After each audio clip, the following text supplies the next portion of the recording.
In 1294, a pope did something almost unthinkable. He resigned. Within months, he was arrested and imprisoned by the very man who replaced him. Silence. Was this an act of protection, or a calculated removal of a threat? For centuries, the Church preserved his memory as a saint. But the documents tell a far more complicated story. The man the world would come to know as Pope Celestine V was not born into power. He was born Pietro del Morone, around 1215, in the rugged mountains of Abruzzo. The son of peasants. The 11th of 12 children. He sought solitude early. While Europe was ruled by kings, he chose caves. He became a Benedictine monk, then a hermit. He withdrew to the mountains of Magella, living in fasting and prayer. Witnesses later described him as gaunt, deeply ascetic, consumed by devotion. Word of his holiness spread. Disciples gathered. A small order formed around him, the Celestines. He did not seek Rome. Rome came to him. In 1292, Pope Nicholas IV died. The Church entered crisis. The College of Cardinals split between powerful factions, primarily Roman and French interests. Months passed. Then a year. Then 2. No pope. The throne of St. Peter stood empty while political tensions deepened across Europe. And then, in 1294, a letter arrived. Pietro del Morone wrote to the cardinals, warning them that divine judgment awaited if they did not elect a pope. It was a rebuke from a hermit to princes of the Church. What happened next startled Christendom. On July 5, 1294, after 27 months of stalemate, the cardinals elected the hermit himself. A man in his late 70s. Frail. Untrained in curial politics. Living in isolation. He reportedly wept when the news reached him. He was crowned in L'Aquila, riding on a donkey, flanked by crowds who saw in him a living saint. Yet even in that moment, another presence loomed, King Charles II of Naples, whose political influence surrounded the new pope. The coronation took place not in Rome, but in Naples, under royal shadow. Why? The papal court moved south. Administration followed. Advisors gathered. And among them stood a brilliant canon lawyer, Cardinal Benedetto Caetani. History would remember him differently. In those early months, Celestine struggled. He lacked experience in governance. He issued sweeping privileges to Charles II. He appointed 12 new cardinals, many aligned with Neapolitan interests. He reportedly signed documents placed before him without full comprehension of their political weight. Some chroniclers describe confusion inside the papal court. Others suggest manipulation. And then something extraordinary occurred.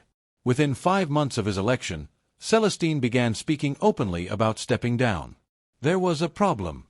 No pope had voluntarily resigned in over a millennium. Canon law offered no clear procedure. The papacy was believed by many to be a lifelong spiritual office. To abandon it risked scandal. Yet in December 1294, a legal text was drafted, affirming that a pope could, in fact, resign freely. The legal architect behind that argument was Cardinal Caetani. On December 13, 1294, Celestine gathered the cardinals and read a prepared declaration. He cited humility, physical weakness, a desire for spiritual salvation. He removed his papal vestments. The throne of Peter was vacant again. Within days, the conclave convened. And swiftly, decisively, Cardinal Caetani was elected. He took the name Pope Boniface VIII. Power had shifted. But the story did not end with resignation. It intensified. A living former pope presented a unique danger. Even if Celestine desired only solitude, others could rally around him. Rival factions could claim his resignation was invalid. Europe's fragile stability could fracture. Boniface VIII appears to have understood this immediately. Celestine initially attempted to return to monastic life. He expressed a wish to live quietly. But reports began to circulate, rumors that some groups considered restoring him. That dissenters opposed Boniface's election. That a former pope still breathing could become a symbol. Then Celestine disappeared. He attempted to leave Italy, possibly seeking refuge across the Adriatic. He was intercepted near the coast. Accounts describe him being escorted back under guard. At dawn, soldiers arrived. By noon, He was in custody. Boniface ordered his confinement. The location, the castle of Fiumone, southeast of Rome. A remote stronghold perched above the countryside. Thick stone walls. Narrow chambers. Limited access. There, the former pope was held. Supporters of Boniface later insisted this was protective custody, to prevent schism, to secure unity. Critics saw something else. A pope who had stepped aside, now imprisoned by his successor. Celestine remained in confinement for about 10 months. Records suggest he lived in a small cell. He continued prayer. He aged rapidly. On May 19, 1296, he died in captivity. He was around 81 years old. Years later, when his remains were examined, a small hole was reportedly discovered in his skull. Some later writers speculated assassination. A nail. A forced blow. Modern historians largely reject these claims, pointing instead to damage after burial or natural deterioration. But the suspicion endured. If Boniface had orchestrated the resignation, imprisonment would complete the design. If Boniface merely feared instability, confinement might be seen as precaution. Which interpretation aligns with the evidence? Boniface VIII ruled with formidable authority.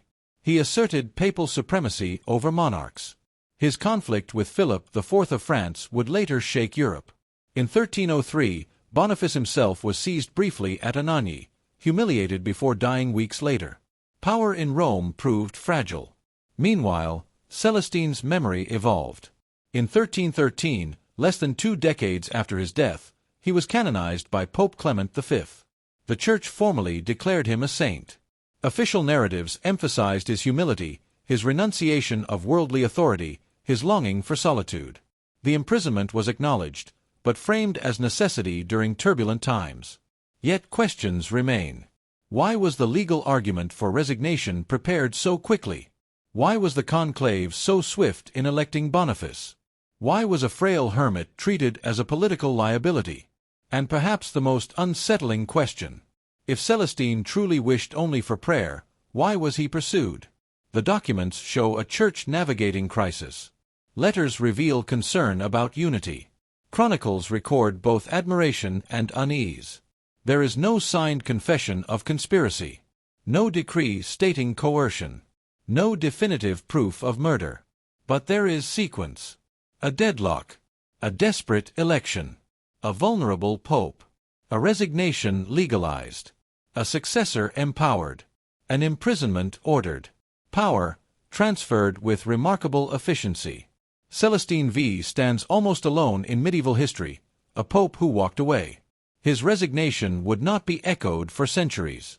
His canonization enshrined him as a symbol of conscience over authority. Yet his confinement lingers in the record like an unresolved line in a deposition. Was Boniface preserving the Church from chaos? Or ensuring that no alternative authority could survive? The Church remembers Celestine as holy. Historians remember Boniface as formidable. The castle walls of Fiumone remember both. One man surrendered power. Another secured it. And between them lies a chapter of faith, fear, and calculation that still unsettles the history of the papacy. The story of Pope Celestine V is not a medieval curiosity. It is a test case. In the 13th century, the papacy was not simply a spiritual office. It was the most powerful institution in Europe. Kings ruled territories. The Pope claimed authority over souls, and, at times, over kings themselves. A papal decree could legitimize a monarch. A papal refusal could weaken him. An excommunication could unravel alliances and invite rebellion. When Pope Gregory VII confronted Emperor Henry IV 2 centuries earlier, it demonstrated a new reality. Rome could humble an emperor. By the late 1200s, that principle had matured into doctrine. The Pope was believed to hold the keys of St. Peter, to bind and loose on earth and in heaven. And so, the chair of St. Peter was more than a seat of prayer. It was the axis of European order. Which raises the question: if a pope, the supreme authority, could be persuaded to step down, and then placed behind stone walls by his successor, what does that reveal about power inside the Church? Was the papacy a sacred calling alone? Or had it become something else as well, an office that required control, strategy, Containment? This matters because resignation was almost unheard of. Before Celestine, one must reach back centuries to find comparable examples, and even those were clouded by crisis or coercion. The idea of a pope voluntarily relinquishing the throne threatened theological assumptions. If the papacy was divinely guided, how could its holder abandon it? And if he could abandon it, what did that say about its permanence? Centuries later, when Pope Benedict XVI resigned in 2013, commentators immediately invoked Celestine v. The comparison resurfaced because Celestine's story had set a precedent, one born in turbulence. Authority versus conscience. Spiritual calling versus institutional machinery. Those tensions did not disappear with the Middle Ages. In Celestine's time, the papal court was entangled with royal politics. The Angevin dynasty in Naples. The Capetian monarchy in France. Roman noble families guarding influence. Each had interests in who wore the papal tiara. If Celestine stepped down freely, his resignation was an act of humility. If he was guided toward resignation, it was a maneuver. If he was later confined out of fear, it was damage control. And if he was neutralized to prevent resistance, it becomes something far more serious. Consider the moral dilemma. Was Celestine naive, a mystic unprepared for political realities? Or was he dangerous precisely because he was not political? A living symbol of spiritual purity can threaten a regime built on negotiation and calculation. If factions believed his resignation was invalid, they could rally around him. If kings preferred him to his successor, they could claim legitimacy in his name. If the faithful saw him as a martyr, his presence alone could divide the church. Which brings us back to the unresolved tension. If he truly wanted to leave, if he longed only for solitude, if he posed no ambition for return, why did his successor consider him a risk?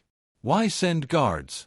Why confine him in the castle of Fiumone rather than allow him to disappear into obscurity? Documents from the period speak cautiously. Chroniclers aligned with Pope Boniface VIII emphasize unity and stability. Other accounts, including later critics, imply calculation. The truth may lie somewhere between protection and precaution. But the stakes are unmistakable. This was not merely the story of an elderly hermit overwhelmed by office. It was a moment when the structure of papal authority was tested. If a pope could be replaced, and then restrained, what guarded the sanctity of the office itself? And that is the tension that carries this investigation forward. Because to understand what happened to Celestine v. we must examine not only his resignation, but the forces that made his continued existence intolerable. Introducing the mystery. Before he was Pope Celestine v. he was Pietro del Morone. Born around 1215 in the rugged region of Molise, the son of a poor farming family, Pietro entered religious life as a young man. But even the monastery felt too crowded for him.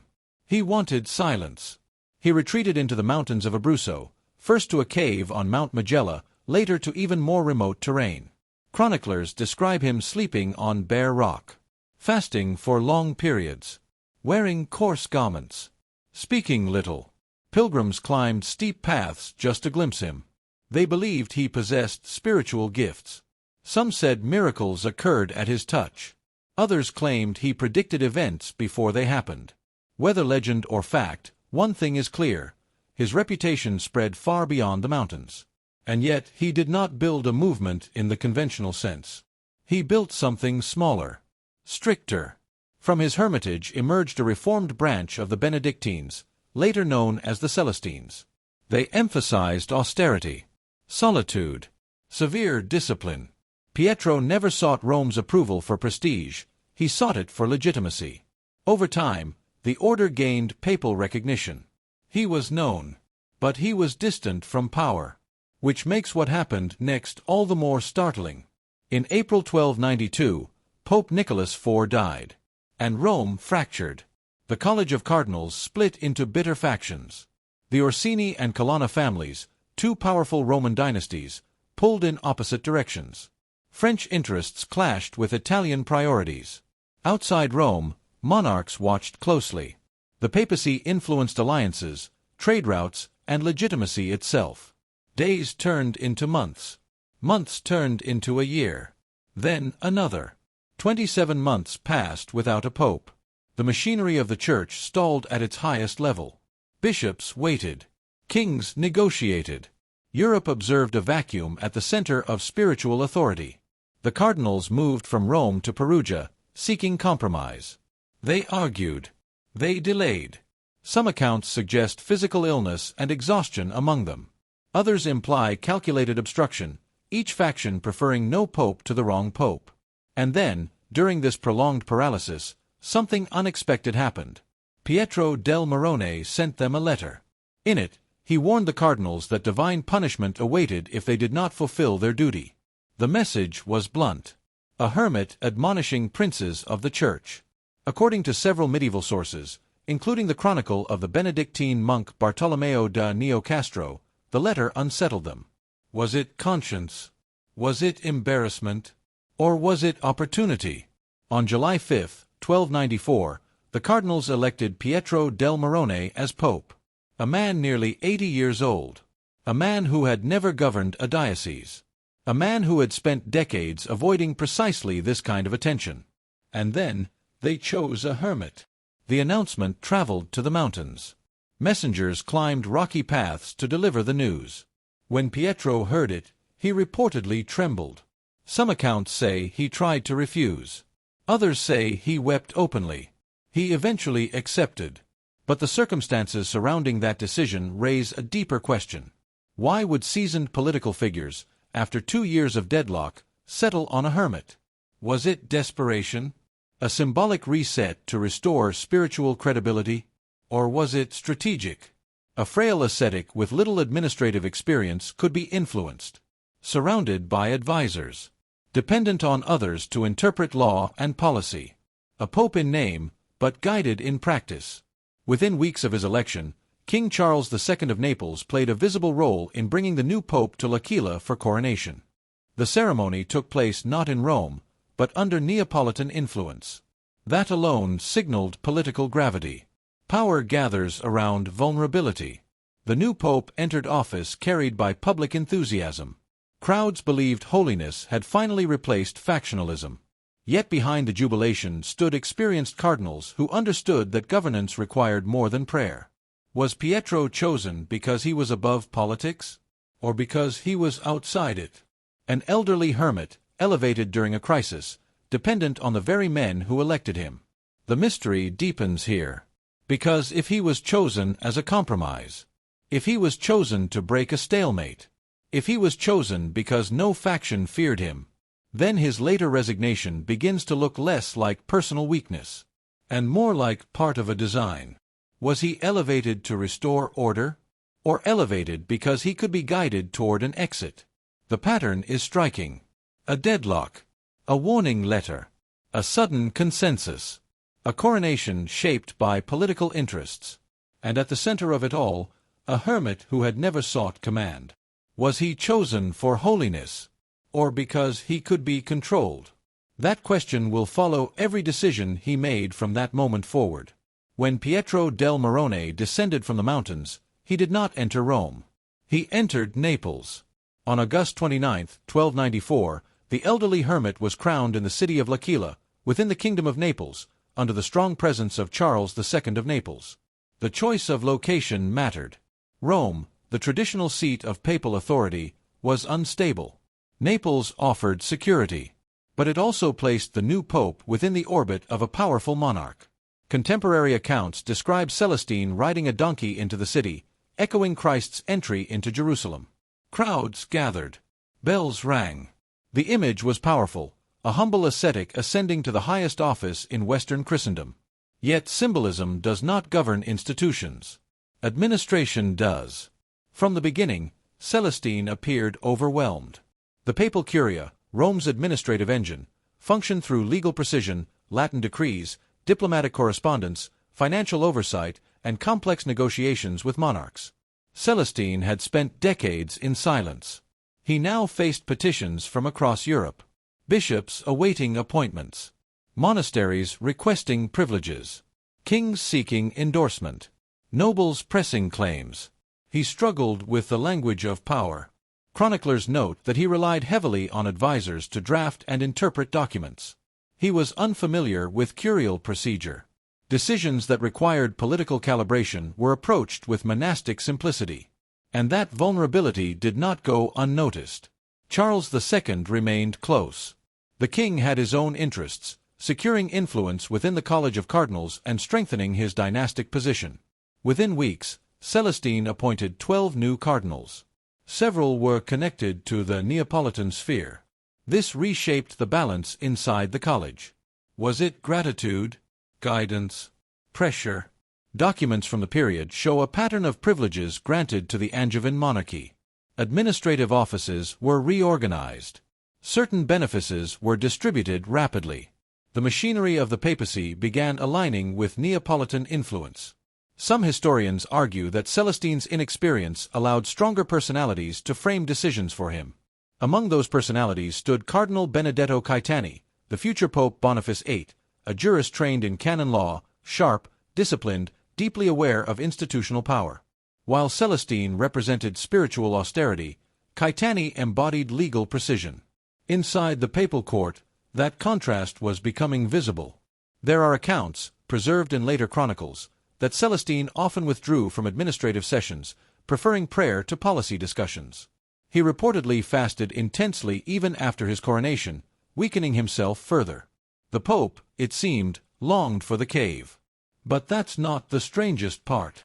Within months of taking office, Celestine began expressing doubt about his capacity to rule. Multiple sources, including the historian Francesco Petrarca a generation later, reference Celestine's discomfort. He feared making theological errors. He worried about the salvation of his own soul if he governed poorly. The burden of decision-making weighed heavily on him. One account describes him asking whether it was lawful for a pope to resign. That question is extraordinary, because it suggests something deeper than fatigue. It suggests regret. Imagine the contrast. A man who spent decades avoiding ambition now presided over Europe's most formidable institution. Every signature carried political consequence. Every delay invited intrigue. Did he sense that he had stepped into a system designed for negotiation and resistance rather than solitude? Reports circulated that he felt manipulated, that he mistrusted the intentions of some around him, that he feared becoming an instrument rather than a shepherd. The papal court in Naples grew restless. Some cardinals worried about instability. Others saw opportunity in transition. Governance stalled in places. Confusion spread in others. Celestine's reign lasted barely 5 months. 5 months during which he confronted the reality that holiness alone could not manage the apparatus of the medieval church. And so the question sharpens. Did he realize he had stepped into a machine far larger than himself? Or had he already begun to understand that remaining in office might serve interests very different from his own? That uncertainty would soon produce one of the most unprecedented decisions in papal history. And once that decision was made, there would be no turning back. By the autumn of 1294, the strain was visible. 5 months into his pontificate, Pope Celestine V had grown increasingly uneasy. He fasted. He withdrew. He confided in advisers that he feared for his soul if he governed badly. But there was a problem far greater than exhaustion. In medieval theology, the papacy was understood as a sacred office conferred for life. A bishop could resign under certain circumstances. But the Bishop of Rome, the successor of Peter? There was no modern handbook, no recent precedent, no formal mechanism. If a pope stepped down, would it undermine the permanence of the office? Would it imply fallibility at the highest level? Would rivals claim the resignation was invalid? The theological uncertainty created legal danger. And into that uncertainty stepped a man trained precisely for such moments, Cardinal Benedetto Caetani. History would remember him as Pope Boniface VIII. At the time, he was one of the most formidable canon lawyers in Europe. Educated, disciplined, deeply versed in church law. Unlike Celestine, Caetani understood the machinery of governance intimately. Chroniclers suggest that Celestine consulted him directly. If a pope desired to resign, could he? Caetani's legal reasoning drew from established principles. Any holder of ecclesiastical office could renounce it freely, provided the act was voluntary. The papacy, though unique, was still an office. Therefore, Resignation was not inherently impossible. It was a precise argument, and it would soon be codified. On December 10, 1294, just days before the resignation, a formal constitution was issued. It declared explicitly that a pope had the authority to abdicate freely. The timing matters. The decree did not appear years into Celestine's reign. It appeared immediately before his departure. The legal pathway was constructed and then used. Surviving texts of the Constitution show careful language. It framed resignation not as weakness, but as legitimate authority exercised by the Pope himself. That framing protected the institution. But it also protected whoever followed. Because if resignation were lawful, the next election would be unquestionable. Who first suggested that a pope could step down? Was it Celestine, overwhelmed and seeking escape? Or Caetani, recognizing that governance under a reluctant ascetic threatened stability? Sources differ. Some later critics accused Caetani of engineering the solution, presenting resignation as merciful release while clearing the path for his own election. Others argue that Celestine himself raised the idea repeatedly, desperate to return to solitude. There is no surviving transcript of their private conversations. What remains is sequence. First, uncertainty about authority.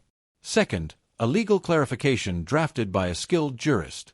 Third, a resignation executed with procedural precision.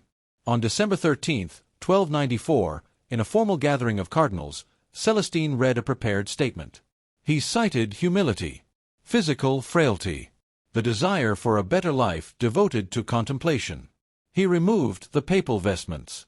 Observers recorded shock, relief, confusion. It was done. Within 10 days, the conclave elected Caetani as pope. The speed was striking. A 2-year deadlock had once paralyzed the college. Now, after resignation, the election concluded swiftly. Was that efficiency a sign of clarity or preparation? The institution had been safeguarded. The transition appeared orderly. The law had been clarified. But the human dimension remained unresolved. Was the resignation his idea? Or was it presented to him? That question lingers because what followed suggests that someone believed Celestine's continued existence posed a problem.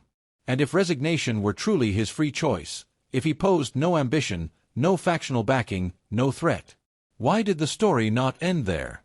Instead, it moved toward confinement. And that is where the investigation deepens.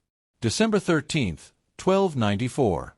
The setting was the royal palace at Naples. The cardinals assembled. Officials gathered. The air carried uncertainty. Rumors had circulated for days that something unusual was coming, but few understood the scale of it. Then Pope Celestine V entered. He was nearly 80. His body had grown thinner.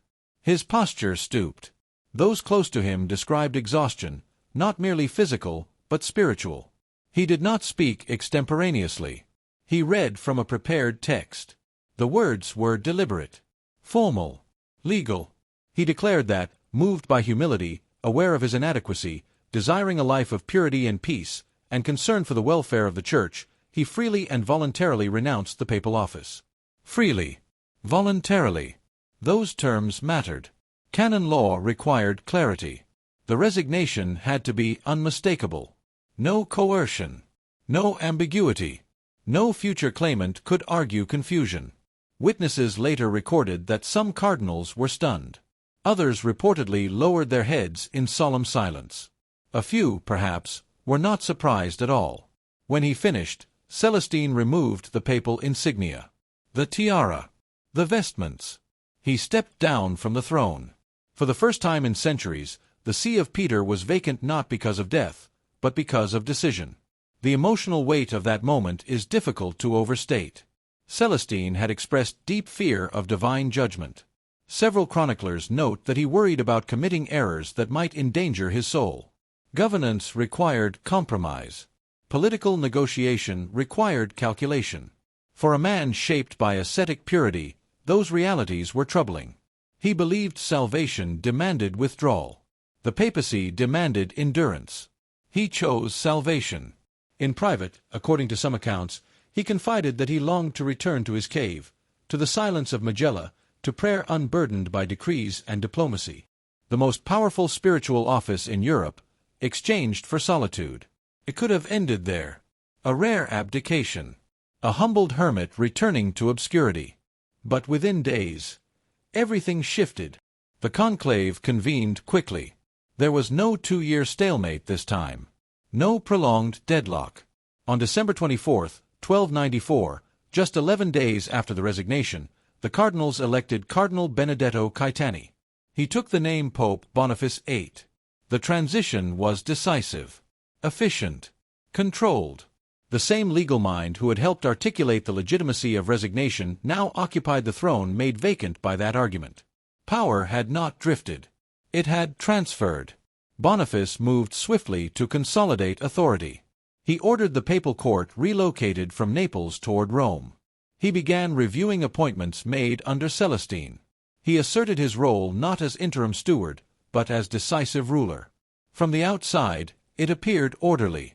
The Church had avoided schism. The process had followed legal form.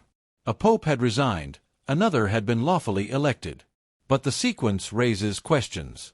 A legal constitution drafted. A resignation delivered. An election completed in days. Was this simply institutional competence after a period of chaos? Or had the path been cleared deliberately? Because resignation does not erase existence. Celestine was still alive. A former pope. A living symbol. A man revered by many as holy. If even a small faction questioned the validity of his abdication, his presence alone could destabilize Boniface's authority. And that possibility would soon transform the narrative. What began as humility would move toward confinement. Was this an orderly transition? Or orchestration? After December 13, 1294, Pope Celestine V was no longer pope. But he was not anonymous. He removed the vestments. He resumed the coarse habit of his order. He asked permission to return to the mountains. At first, Pope Boniface VIII appeared to allow it. Celestine departed Naples quietly. He traveled north with a small group of companions. His intention, according to several contemporary accounts, was simple: to resume monastic life in solitude. But renunciation does not erase influence. Very quickly, reports reached Boniface that factions were uneasy. Some questioned whether Celestine's resignation had been entirely voluntary. Others whispered that a saint had been pushed aside. A living former pope, especially one revered for holiness, could become a rallying point. The Church had already endured 2 years without leadership. Another fracture could trigger open division. Letters from the period suggest fear of schism. The idea of rival obediences, 2 popes recognized by different groups, was not theoretical. It would erupt dramatically in later centuries during the Western Schism. Boniface may have believed he was preventing precisely that outcome. There were also geopolitical tensions. In France, King Philip IV of France monitored papal politics closely. The French crown and the papacy were entering a period of increasing strain. Any perception of instability in Rome could embolden royal pressure. A weak papacy invited interference. A divided papacy invited intervention. And then another rumor began circulating. Some sources claim Celestine sought passage across the Adriatic Sea, possibly to Greece, where he could live beyond the immediate reach of Roman politics. The Kingdom of Naples had maritime access. Ships moved regularly between Italian ports and the eastern Mediterranean. If Celestine left Italy entirely, he would be outside Boniface's supervision. Imagine the scenario. A former pope, living abroad, revered as holy, accessible to emissaries from discontented factions. Letters could travel. Appeals could be made. His mere endorsement, real or forged, could fracture loyalty. Boniface appears to have concluded that this risk was unacceptable. And that's when soldiers were sent. Celestine had traveled toward the coast. Accounts differ on exact locations, but most agree he was intercepted before boarding a vessel. He was found near Vieste, in southern Italy, after attempting to depart by sea. The image is striking. An elderly hermit, once crowned with the tiara, now halted by armed men. He did not resist. He was taken into custody and brought under guard. Boniface justified the decision publicly as necessary containment. A former pope had to be secured to prevent chaos. The office required clarity. Two living claimants, even if one claimed nothing, was a risk too great. Yet the optics were unmistakable. A man who relinquished power voluntarily, now restrained by the one who inherited it. The turning point is not the resignation. It is the arrest. Because resignation might be humility. Imprisonment suggests fear. From that moment forward, the narrative changed. Celestine was no longer simply the hermit who stepped aside. He became a confined predecessor. The official reasoning emphasized unity. But consider the alternatives. Could Boniface have allowed Celestine to retire openly in a monastery under supervision without confinement? Could he have publicly affirmed his predecessor's sanctity while ensuring loyalty? Why was isolation chosen over visibility? Celestine was eventually transferred to the castle of VIII, a remote fortress southeast of Rome. Thick stone walls. High elevation.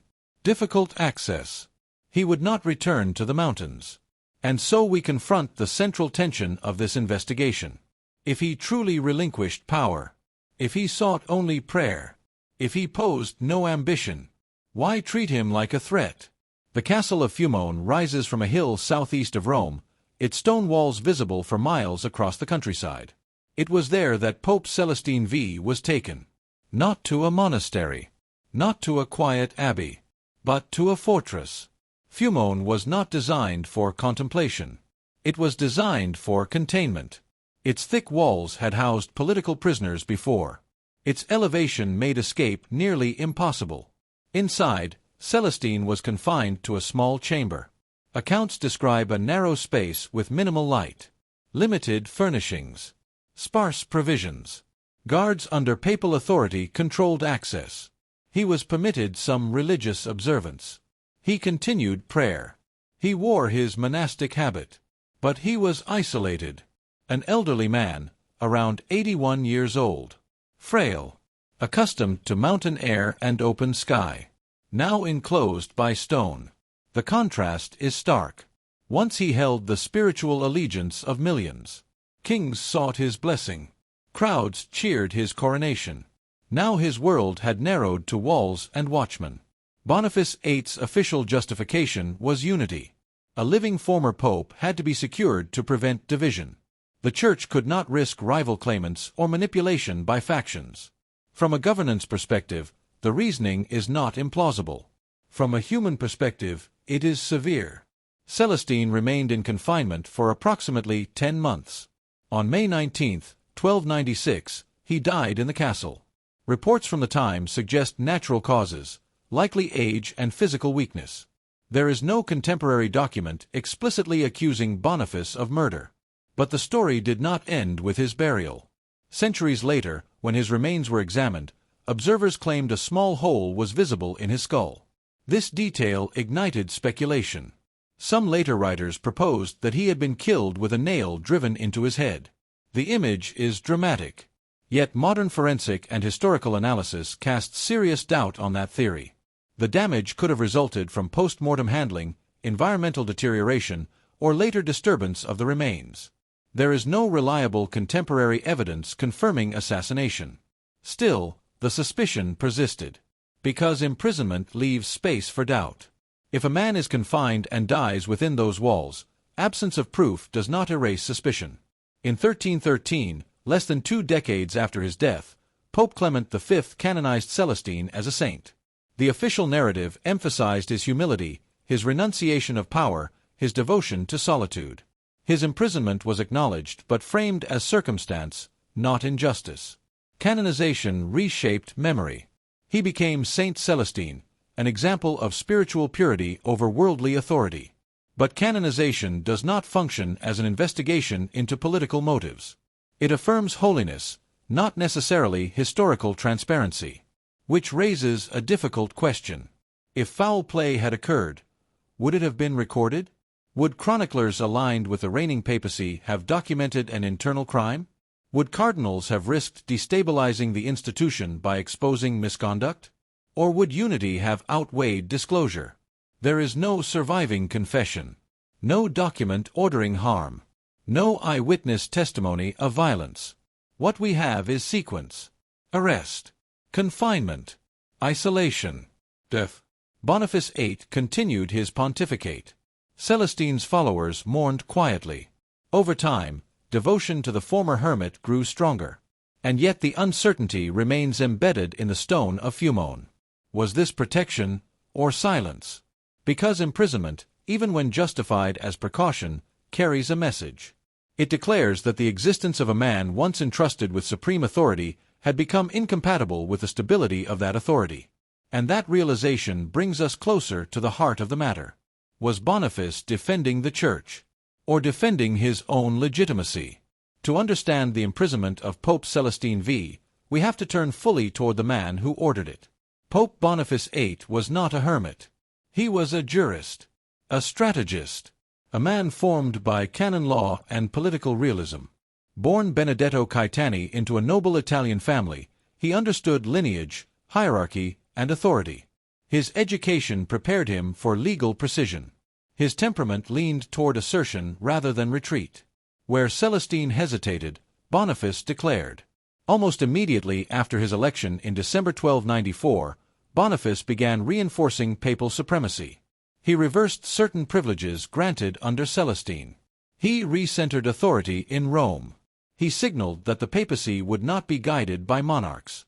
His vision was clear: the pope stood above earthly rulers in spiritual authority, and, in certain claims, above them in temporal matters as well. That vision soon collided with one of Europe's most powerful monarchs, Philip IV of France. Philip needed revenue to fund wars. He taxed clergy.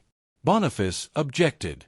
The Pope issued the bull Clericis Laicos in 1296, forbidding secular taxation of clergy without papal consent.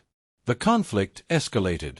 In 1302, Boniface issued Unam Sanctum, one of the most forceful assertions of papal authority ever written. It declared that submission to the Roman pontiff was necessary for salvation. It was a bold statement. Philip IV did not yield. Instead, he accused Boniface of corruption, heresy, and illegitimacy, including questioning the validity of Celestine's resignation. If Celestine's abdication were invalid, Boniface's election could be challenged. The very vulnerability Boniface may have feared years earlier began resurfacing as a political weapon. And then, in September 1303, it happened.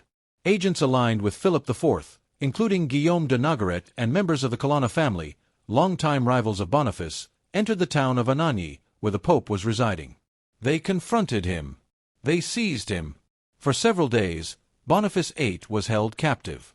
The man who imprisoned a pope would later be imprisoned himself. The symmetry is difficult to ignore. Though townspeople eventually freed him, the humiliation was profound. Boniface returned to Rome shaken. He died weeks later. Power had shifted again. The pope who feared instability had faced it directly. The defender of papal supremacy had been physically overpowered by royal agents. The cycle of authority revealed its fragility. And in that fragility, Celestine's story reemerges. If Boniface feared schism, he was not wrong to recognize danger. If he feared rival claimants, history would prove such fears justified in later centuries. But if he imprisoned Celestine to eliminate even the possibility of challenge, then the action reflects something more personal. Was he preventing chaos, or eliminating a rival? Consider the contrast. Celestine represented spiritual innocence, renunciation, distance from political maneuvering. Boniface represented institutional strength, legal clarity, uncompromising authority. To some observers, Celestine's existence cast a moral shadow. A reminder that power could be laid down. A reminder that sanctity might look different from governance. In moments of crisis, symbols matter. A living saint can inspire devotion. A confined saint can inspire suspicion. Boniface likely believed he was safeguarding the unity of the Church. The documentation supports concerns about factional manipulation. The political climate was volatile. Monarchs were testing limits. Rival families maneuvered constantly.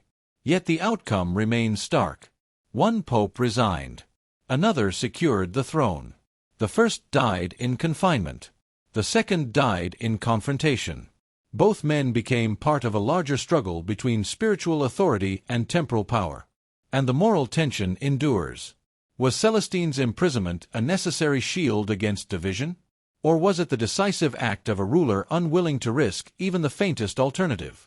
The answer may lie not only in documents, but in understanding the psychology of power at its highest level.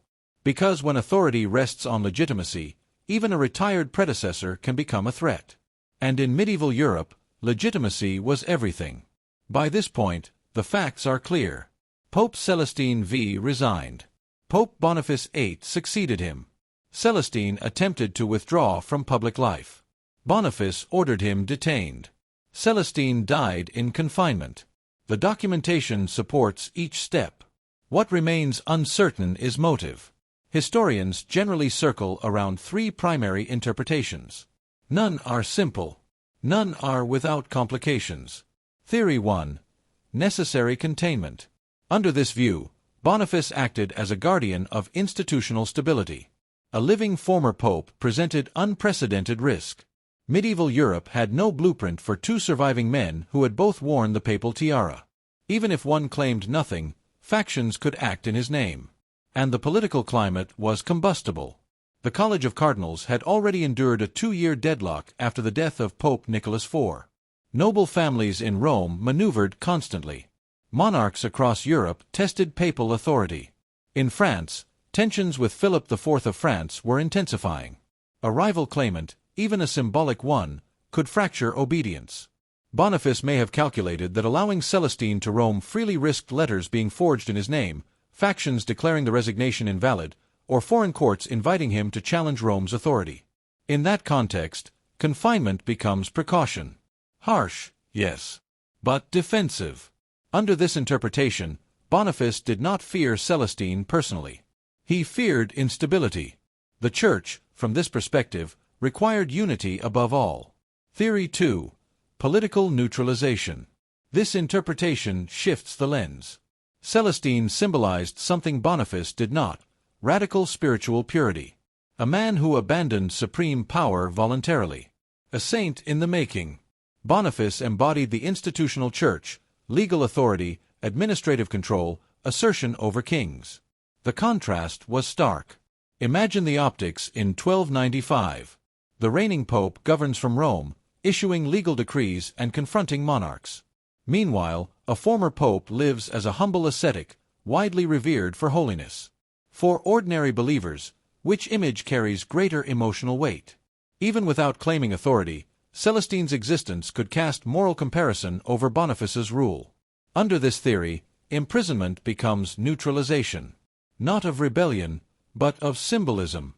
Remove the contrast. Eliminate the possibility of a living alternative. Prevent devotion from becoming political leverage. There is no document stating this intention. But history often records actions more clearly than motives. Theory 3. Quiet coercion from the beginning. The most controversial possibility reaches back further. What if the resignation itself was not entirely organic? Consider the sequence. Celestine struggles administratively. He consults Cardinal Benedetto Caetani.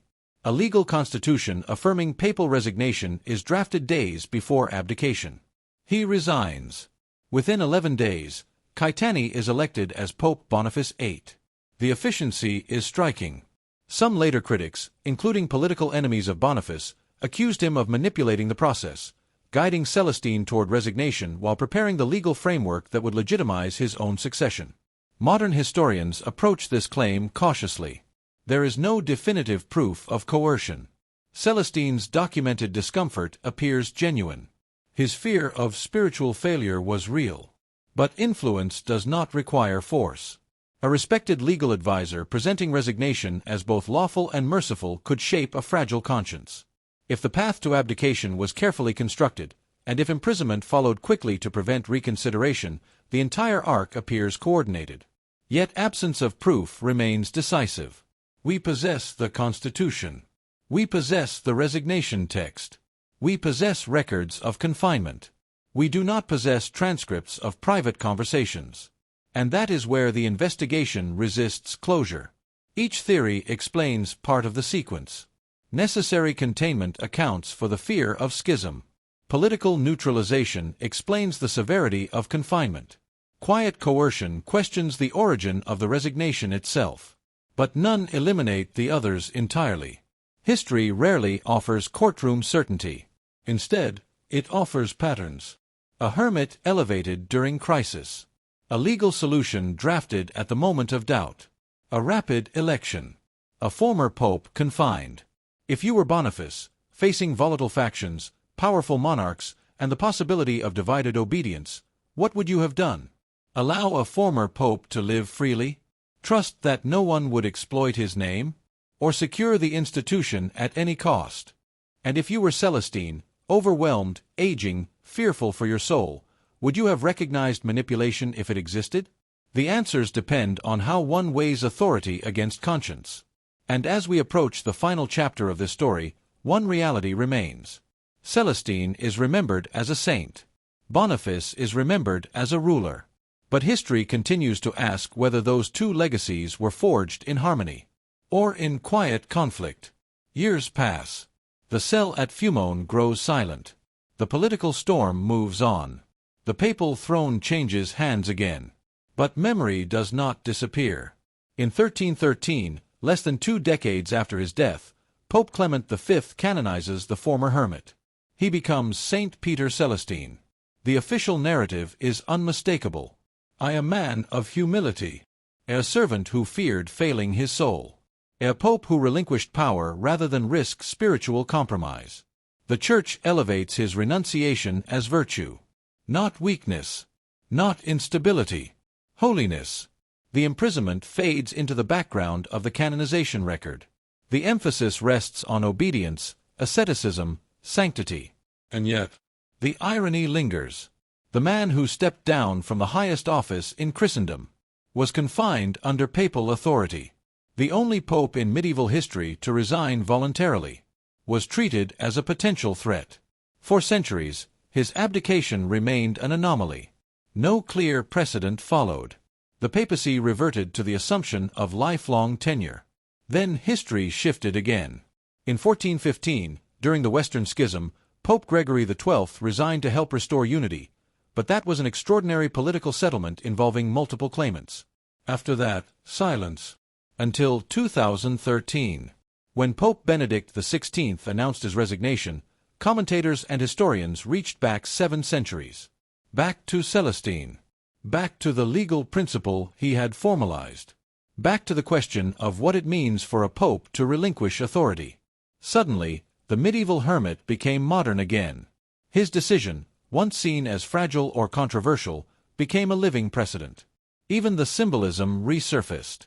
In 2009, during a visit to L'Aquila, Benedict prayed at Celestine's tomb and left his pallium there, an act many later interpreted as foreshadowing. History echoes in gestures long before it declares its conclusions. And yet, the contradiction remains embedded in the narrative. A saint remembered for humility. A resignation that became lawful precedent. A model of renunciation. But also, a prisoner. A former pope under guard. A man who sought solitude and found confinement. The Church honors his holiness. Historians debate the politics. Believers see virtue. Critics see calculation. And the tension between those interpretations is precisely what keeps the story alive. Because legacy is rarely shaped by a single moment. It is shaped by what survives in memory. Celestine is remembered not as the pope who governed, but as the pope who walked away. Yet the question remains suspended over 7 centuries. Was he protected from chaos, or protected from being heard? And perhaps the greater irony is this. His resignation, once feared as destabilizing, became one of the most stabilizing precedents in modern papal history. The hermit who fled power ultimately reshaped it. But only after losing his freedom. For centuries, the Church honored him as holy. Images of pilgrimage. Candles. The tomb in L'Aquila. The name spoken with reverence, Pope Celestine V. But it was his successor who controlled the narrative. Documents sealed. Decrees issued. Authority centralized under Pope Boniface VIII. We know he resigned. The constitution permitting papal abdication survives in the archives. We know he was imprisoned. The records of confinement at VIII are not legend. They are documented. We know the man who replaced him feared instability. Europe was volatile. Monarchs were testing Rome. Philip IV of France would soon clash openly with Boniface. Power was fragile. Unity was survival. But then, silence. No transcripts of private counsel. No preserved confession of intention. No written admission of coercion. No signed order explaining motive. Only actions. A resignation. A rapid election. An arrest. A death in confinement. Centuries later, a skull examined. A hole debated. Assassination proposed. Assassination disputed. Historians caution restraint. The canonization under Pope Clement V emphasizes sanctity, not suspicion. Yet canonization does not answer political questions. It reframes them. And perhaps that is the final tension of this story. Holiness and power rarely occupy the same space comfortably. Celestine sought salvation over sovereignty. Boniface defended authority over uncertainty. One became a saint. One became a symbol of papal supremacy. Both shaped the institution. But only one left willingly. So we return to the question history refuses to close. Was Celestine VIII a reluctant saint? Or the victim of a political calculation? Was Boniface preventing a schism that could have fractured Christendom? Or securing his own uncontested reign? The documents end. The speculation begins. And somewhere in that narrow cell at Fiumone, an aging hermit who once held the keys of St. Peter faced the final silence. Not as a ruler. Not as a rival. But as a man. The Church remembers his holiness. History remembers the imprisonment. And between those two memories, the mystery remains.